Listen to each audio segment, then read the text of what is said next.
This is episode 4 of the What Happened to Kathy Shea series. Now, on this episode, we will go to the Tyrone Historical Society, see what kind of information we can gather. We will sit down with Bob Dollar. We will have a conversation with one of the locals that has a long memory. And I will have a phone conversation with a woman that has a story she'd like to tell. And this is about someone that she feels should be looked at in this Kathy Shea case. We are outside the Tyrone Historical Society. We are about to go inside and meet with the president, Mr. Bob Dollar, and a local named Andy. Let's see if we can learn something new about the Kathy Shea case. Now, let's go inside. What can you tell me about the Kathy Shea story? First of all, my name is Bob Dollar. I'm the president of the Historical Society. I believe I was in 5th or 6th grade at the time, living up on Laurel Drive, and I believe her house was on 14th Street. I know the search just went, all over town. They thought that she may have fallen into the stream, and I know they searched all the way through out to the Bald Eagle Creek, down in the Juniata, even through the Flume. I don't know if you're familiar with that. It goes from the American Legion, right across the street from the American Legion, and it comes out at the Hookies. They actually walked through there trying to find it, or trying to find her. Of course, they never did. I do remember there being a lot of police presence and everything else on 14th Street. I cannot remember which house it was, but I was told that they had really just torn the place apart trying to find a body, any digging down in the basement or anything else like that, and they just never did. You said you were in 6th grade? What year was that? That was 65. Yeah, I was in 6th grade. Did you go to Adams School? Yes. Okay, so you did know of her. Well, Yeah. maybe you didn't because she was in kindergarten. 6th grade teacher was Howard Van Trees. He was the school principal at the time. So you know Susan Rhodes, or Susan Fern at the time? She would have been Kathy's second cousin. Name is familiar, but I couldn't pick her out of a lineup if I had to. Oh, really? Yeah. Yeah, I'd like to talk to her too because she was supposed to meet Kathy on, I believe it was 16th Street. And she didn't meet her that day because she was avoiding the patrol boy. They had an argument in the morning, and she avoided him. She went out the back door. Was the kindergarten in the front? Would you go into the front When you went into the front, kindergarten would have been all the way to the back of the building, closer to the high school, the football field. Oh, really? Yes. All the way to the back on the right-hand side, I think was kindergarten. You would walk past the cafeteria as soon as you walked in the door on the right-hand side, and then all the way to the back of the building. I said, yeah, closest to the football field. That's where kindergarten would have been. So it would make more sense for her to go in the back door. Yes. I wonder why she went in the front door. I can't help you there. Yeah.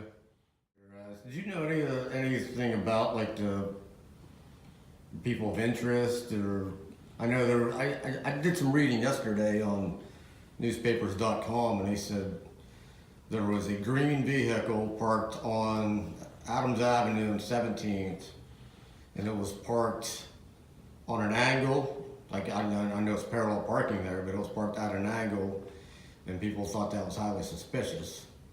And there was a man sitting in there. This would have been 12:15, 5 minutes before she vanished. If I ever did, I don't remember it. Yeah, that's now. that was a heck of a lot of years ago. Yeah.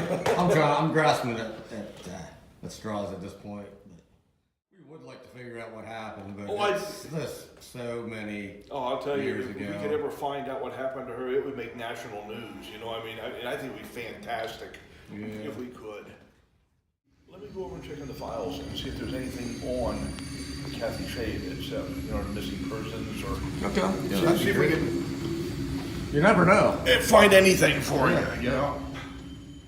I met the girl from Huntington County that was abducted. She was a junior in high school. Oh, Peggy Bradnick. That was yeah. a year and a month later. Yes, we actually were down there doing some research yesterday on that because when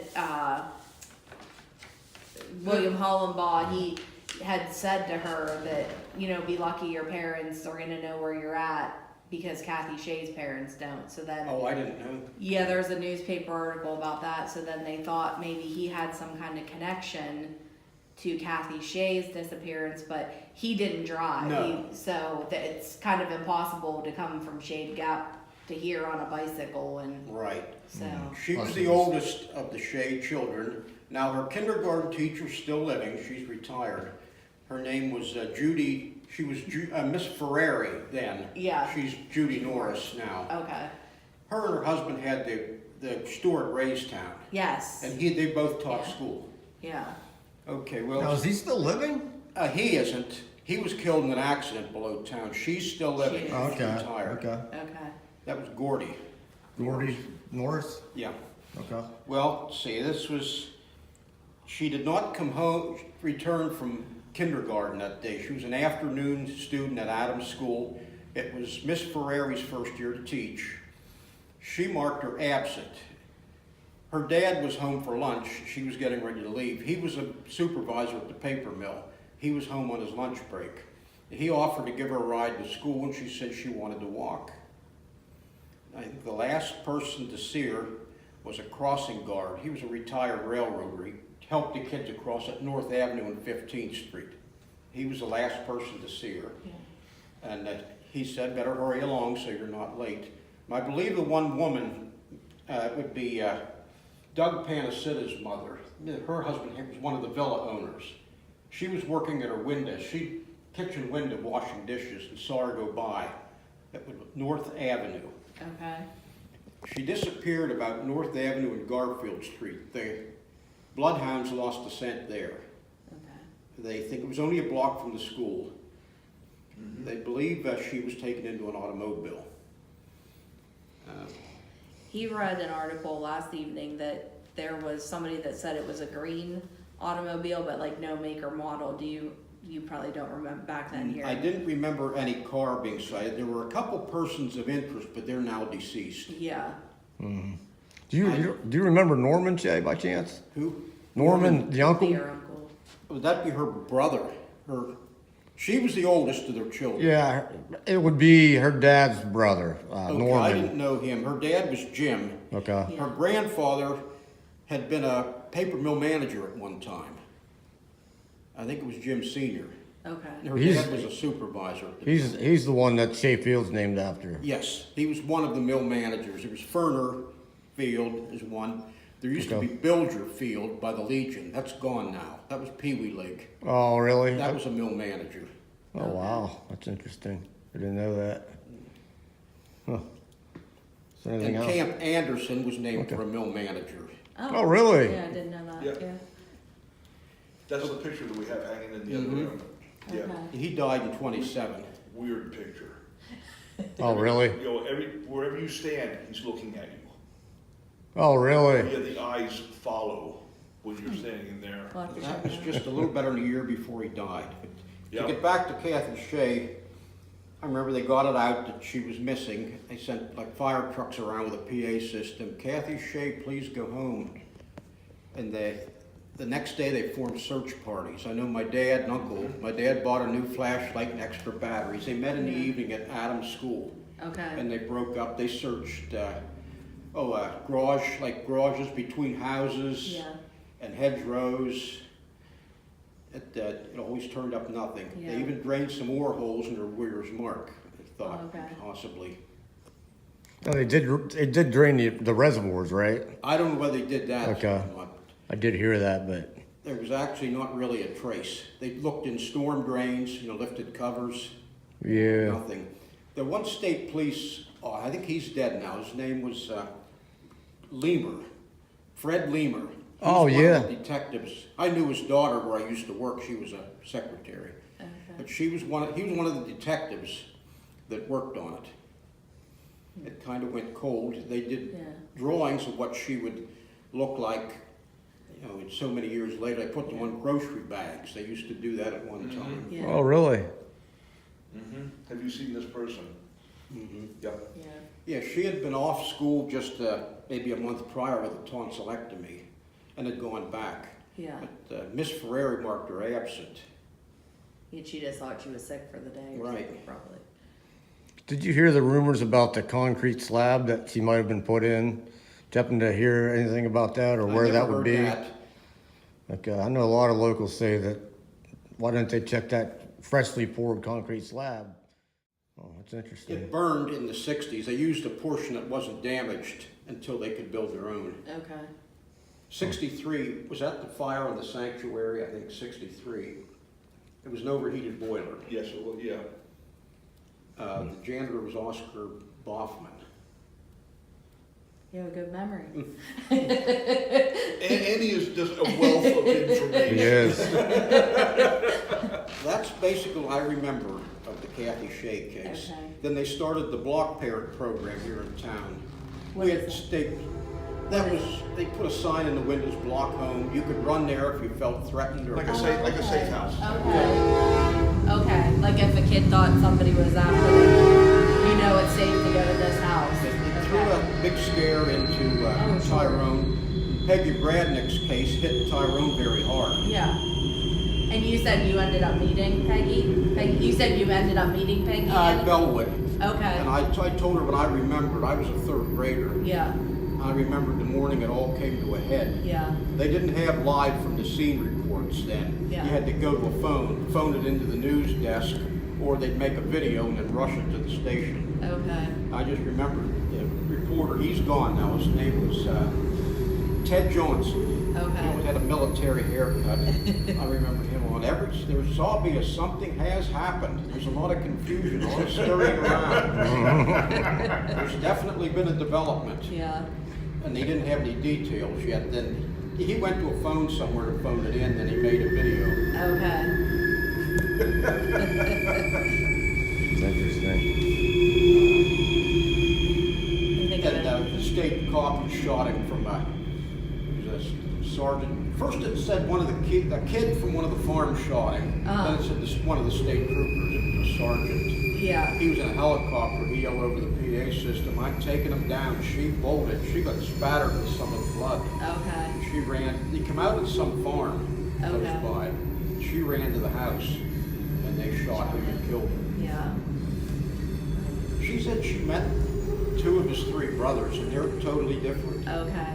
Well, we actually talked to a gentleman yesterday down near Shade Gap. He was Peggy Ann's cousin, and he had said that his dad and him, he was like 10 years old when it happened, but Right. his dad would often give him rides in his pickup truck, you know, to and from the store. They called him Bicycle Yes. Pete, would throw his bicycle in the back of the pickup truck, and he said he seemed okay, you know, then he seemed okay, like safe enough my dad would give him a ride to and from, you know, the general store and that, so. He had been in a mental institution up around Scranton that had been Yeah. released. And he was put out of first grade. Yeah, oh, okay. Expelled from school. Okay, I didn't know wow. that part, yeah. grade. Yeah, Whoa, that says a lot, doesn't it? yeah, She was afraid she'd be sexually assaulted, but she said he showed no interest in that. He was more obsessed with being in control, yeah, power. He said that we're going to eat. Now he opened a can of peas and made her eat off the blade of a knife. yeah.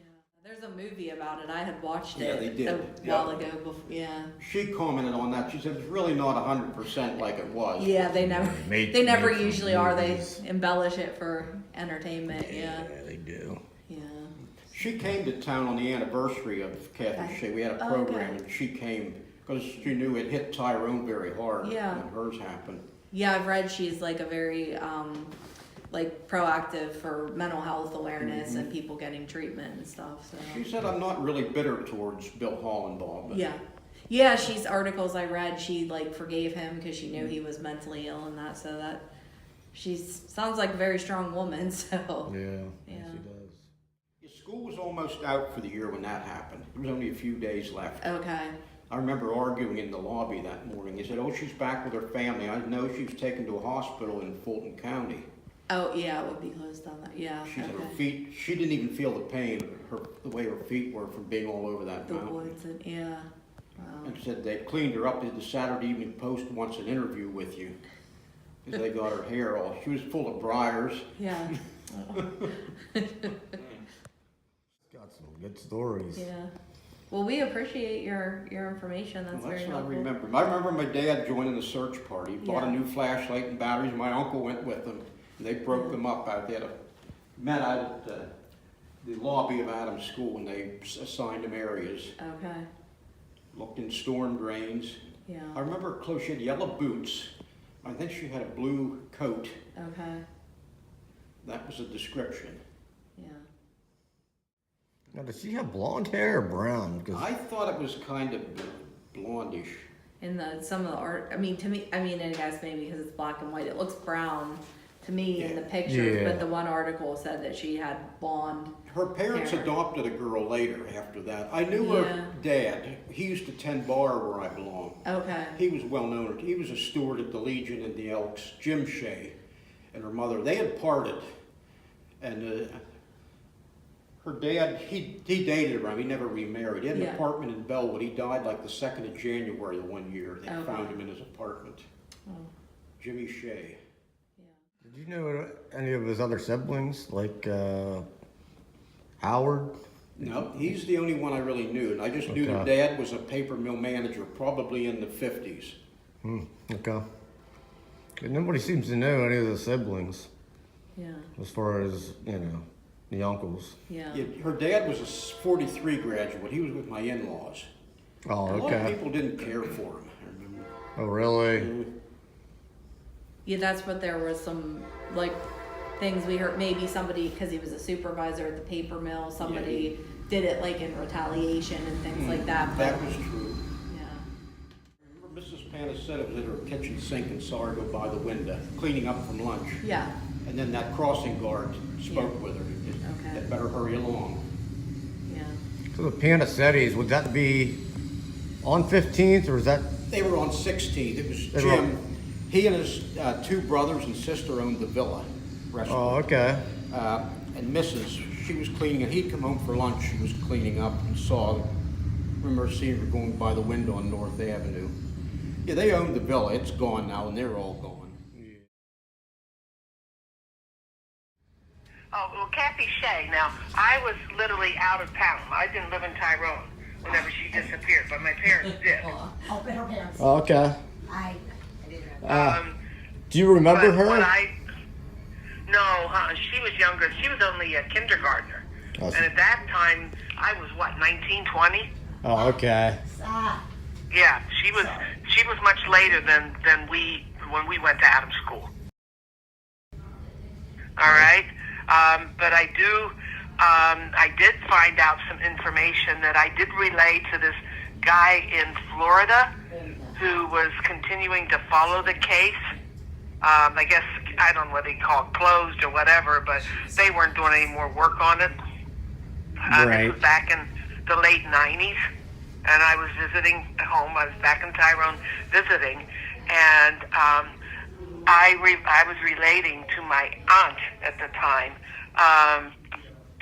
and who lives on Blair Avenue in Tyrone, and I was staying with her. And I had come back to go to a class reunion, but I was telling her something that happened at the time Kathy Shea, something I remembered at the time Kathy, hello? Yes, I'm still here. Oh, okay. You know what? My answer machine turned off. Okay. I was telling her about something that I had thought of whenever she had disappeared, and my parents had told me about it. I was living in Iowa at the time. But Oh, okay. I remembered the alley where she disappeared in. There was a man who lived in that alley. There was a two-family home in that alley. It was between 15th Street and 16th Street. And he lived in this two-family home. And this guy, I had gone on when I was a kid, I was only probably somewhere between, I would say, 7 and 10 years old at the time. And I was had been walking down to my aunt's house and playing with my cousin, their child, Gregory. Not Gregory, Randy. It was Randy at the time. Randy. And they were going on a trip to Black Shannon, I believe. Yes, Black Shannon. They were taking an afternoon trip to Black Shannon one summer day, and I had been walked down to play with Randy, and they said, "You want to come?" And I said, "Yeah, sure." So I ran home. They took me home to get my bathing suit and went to Black Shannon with them for the day.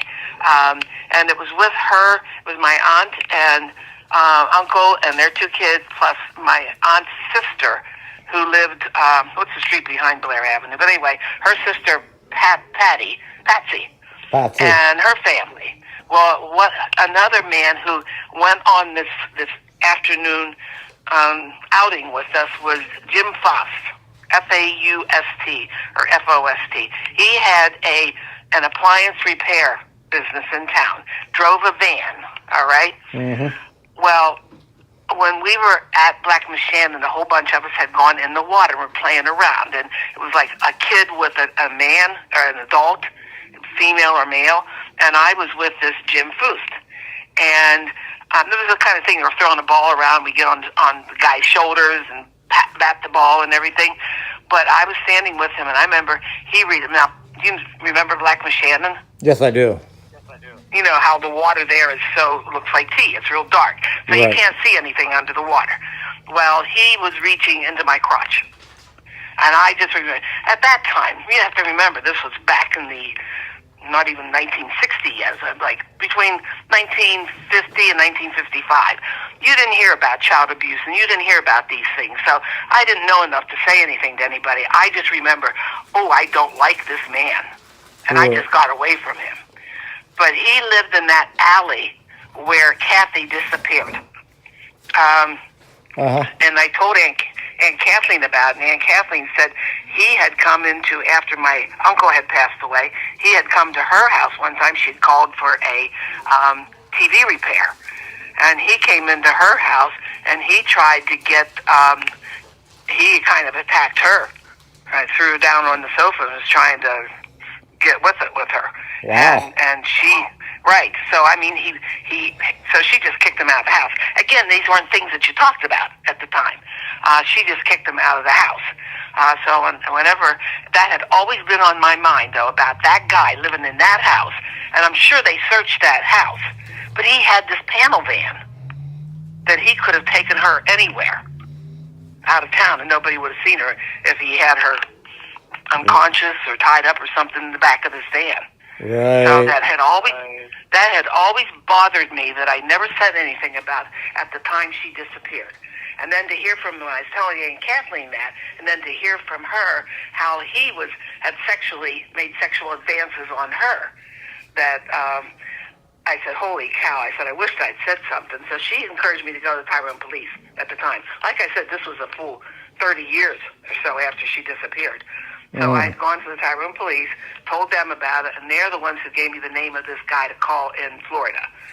They said, the Tyrone police said, we've closed the investigation on that. We're not investigating. It's not a closed case, but we're not doing any active investigations anymore. But this detective that had retired and moved to Florida. He was still looking for any information he could get about it. So I had called him, and he thanked me. He said, thank you very much. What they could do about it at the time, because the guy had died. This Jim Faust had died. Oh. So. Yeah. So that's the thing I can remember about Kathy Shea. Yeah, that's quite a story. Yeah. So, and I know my aunt told me that because my parents too, still lived in town whenever Kathy disappeared, and they were saying how they did an intensive hunt. My cousin-in-law, who lived in town too, she said, oh yeah, she said she helped. She said they were looking through garbage cans, they were looking at everything, everywhere.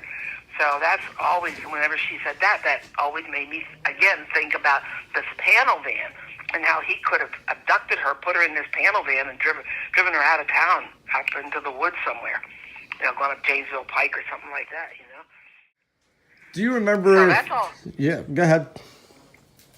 Well, I was going to say, that's all I can remember about Kathy Shea. Okay. Do you remember? Do you remember if he only had one vehicle by chance? Because Oh, there's I don't remember that at all. okay. Because there's Not at all. I'm guessing he did because I don't think he was married. If Aunt Kathleen, if I recall what Aunt Kathleen told me, he was a single guy. And he lived in that. I don't know if the house is even still there. I remember Panasetti's lived on the corner of this alley and 16th Street. I don't know who was on the houses on 15th Street, but and he lived behind the Panasetti's house. And their house going down 16th Street, if you had their house on the right hand side, and you turned into the alley, that two-family home was behind, on the left side of the alley, behind the Panasetti's. okay. Yeah. Did you know anything about the Shea family, like Norman and Howard? No, I just remember, I'm trying to remember their names. They had lived behind us on 16th Street. We were on 16th Street, and that was the grandparents of the child, of Kathy. They lived on a home facing 15th Street. And, you know, in town, once I moved out of Pennsylvania, out of town and everything, I never again saw a town that had so many alleyways. Yeah. And you know, now you don't see garages in the back of a property facing an alleyway. Their garages are all attached to homes now.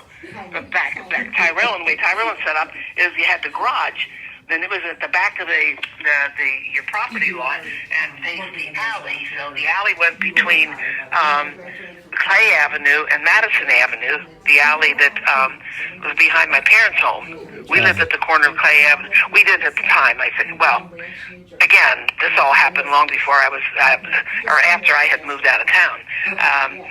But we had lived on 16th Street, then moved to Oak Street. I was in Oak Street when I graduated high school. Okay. But the alleyway between 15th Street, or Clay Avenue and Madison Avenue, was the alley that was behind our house, and our garage faced that alley. Well, this other couple lived on 15th Street, more toward the middle of the block. We were at the corner, more toward the middle of the block, and of course their garage faced the alley on between the two, 15th and 16th Street. But I can't remember their names. Oh, geez. Yes.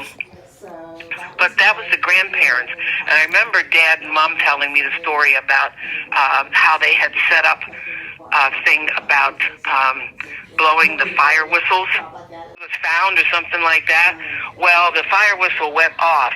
And I remember Dad talking about at the time, we had gone to the Methodist Church on Columbia Avenue. It's burnt down now, but it was still there when I had left home.